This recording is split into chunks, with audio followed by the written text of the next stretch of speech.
selamat pagi, semangat pagi Bapak Ibu dan saudara-saudara. Jumpa lagi dalam Sapaan Pagi Bahtera Kasih.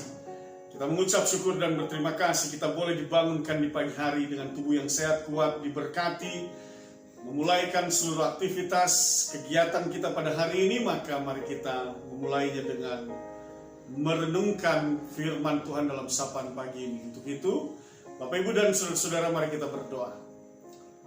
Bapa di dalam sorga, kami mengucap syukur dan berterima kasih untuk semua kasih setia yang Kau nyatakan di dalam kehidupan kami, teristimewa dan secara khusus dalam istirahat malam kami boleh dibangunkan di pagi hari dengan tubuh yang diberkati.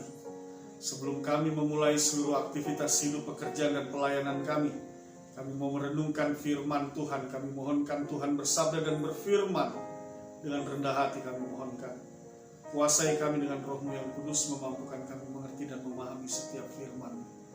Demi Kristus Yesus firman yang hidup, kami berdoa kepada Bapa di surga. Amin. Bapak Ibu dan saudara-saudara, bacaan firman Tuhan pada pagi hari ini terambil dari kitab Kisah Para Rasul pasal 11 ayatnya yang ke-19 sampai dengan ayat yang ke-30 di bawah judul perikop Barnabas dan Saulus ke Antiokhia. Ayat 19 kita mulai bersama-sama, mari kita baca. Sementara itu banyak saudara-saudara telah tersebar karena penganiayaan yang timbul sesudah Stefanus dihukum mati. Mereka tersebar sampai ke Fenisia, Siprus, dan Antiokhia. Namun mereka memberitakan Injil kepada orang Yahudi saja.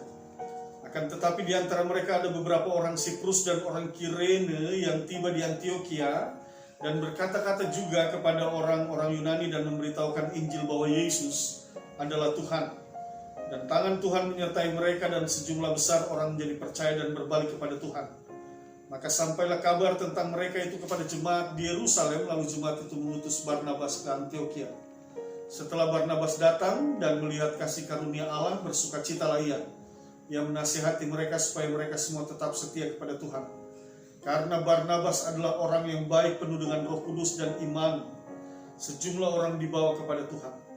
Lalu pergilah Barnabas ke Tarsus untuk mencari Saulus, dan setelah bertemu dengan dia, ia membawanya ke Antiokhia.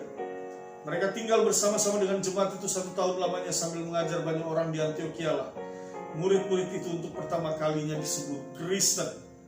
Pada waktu itu datanglah beberapa nabi dari Yerusalem ke Antiokhia. Seorang dari mereka yang bernama Agabus bangkit dan oleh kuasa roh yang mengatakan bahwa seluruh dunia akan ditimpa bahaya kelaparan yang besar. Hal itu terjadi juga pada zaman Claudius. Lalu murid-murid memutuskan untuk mengumpulkan suatu sumbangan sesuai dengan kemampuan mereka masing-masing dan mengirimkannya kepada saudara-saudara yang diam di Yudea. Hal itu mereka lakukan juga dan mereka mengirimkannya kepada penatua-penatua dengan perantaran Barnabas dan Saulus. Demikian pembacaan Alkitab. Bapak Ibu dan saudara-saudara, opa-oma, anak cucu yang dikasih dan diberkati oleh Tuhan Yesus Kristus. Kerjasama, saya kira itu kata yang tepat sekali menggambarkan apa yang tertulis dalam kitab Kisah Para Rasul pasal 11 ayat 19 sampai dengan yang ke-30. Yang pertama, kerjasama antara Barnabas dengan Saulus. Lalu hasil cerita dari kerjasama itu, hasilnya di sana diceritakan di dalam ayatnya yang ke-25 misalnya. Lalu pergilah Barnabas ke Tarsus untuk mencari Saulus, dan setelah bertemu dengan dia, ia membawanya ke Antiokhia. Mereka tinggal bersama-sama dengan jemaat itu 1 tahun lamanya sambil mengajar banyak orang di Antiokhia lah murid-murid itu untuk pertama kalinya disebut Kristen.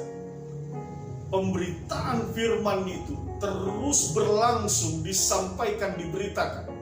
Injil kerajaan Allah itu, Yesus Kristus adalah Tuhan dan Juru Selamat, terus diberitakan, dan kerjasama antara Barnabas dengan Saulus menghasilkan sesuatu yang baik.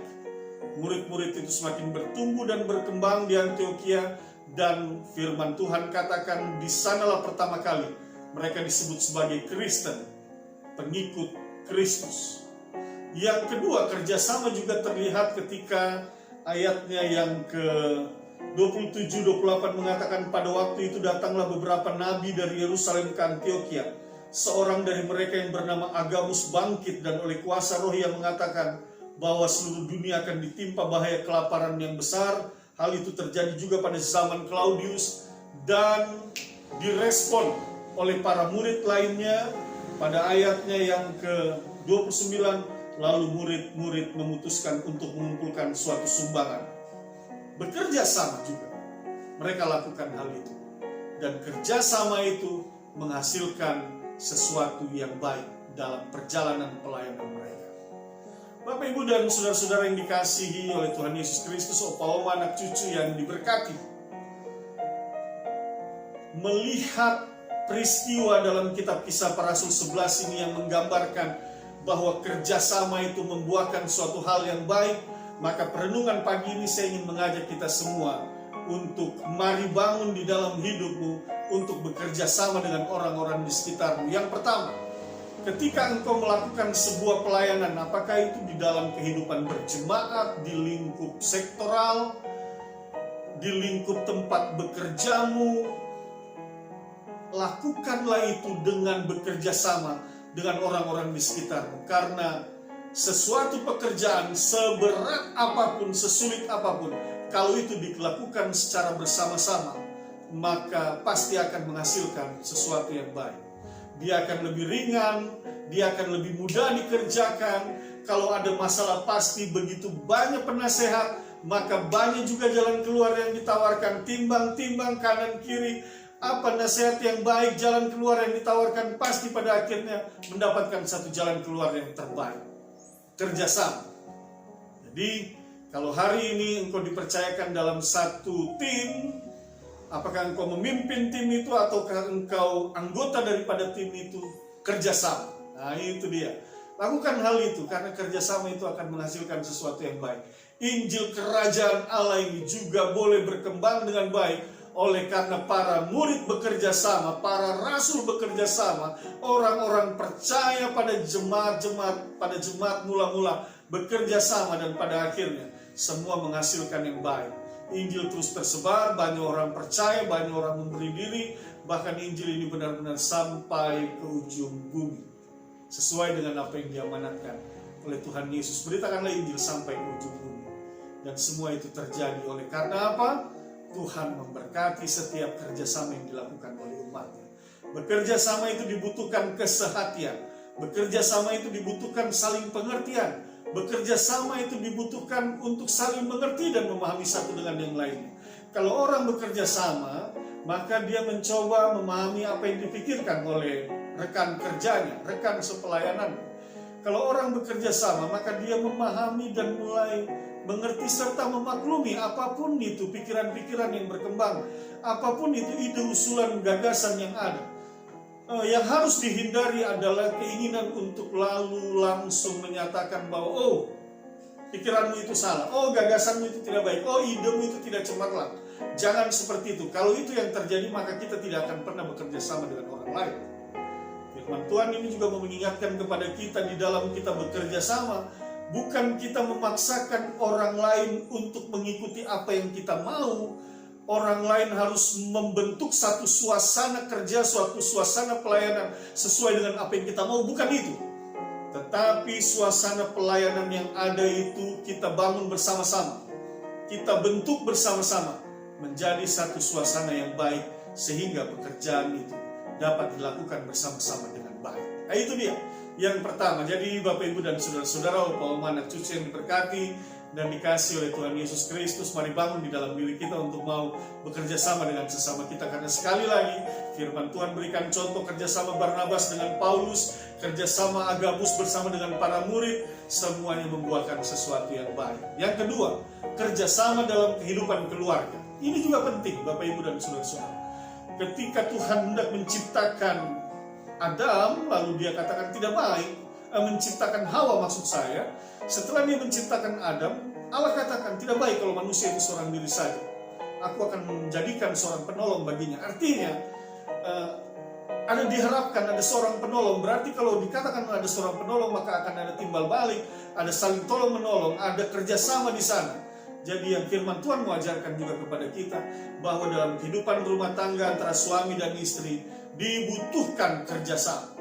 Jangan hanya suami yang bekerja lalu istri diam-diam atau istri yang bekerja, suami yang diam-diam, tetapi diajak sama-sama bekerja sama. Apakah itu bekerja di areal publik sama-sama, ataukah istri hanya di wilayah domestik, suami yang berada di wilayah publik? Tidak masalah. Tetapi dalam membangun rumah tangga itu, kerjasama itu dibutuhkan. Nah, karena apa?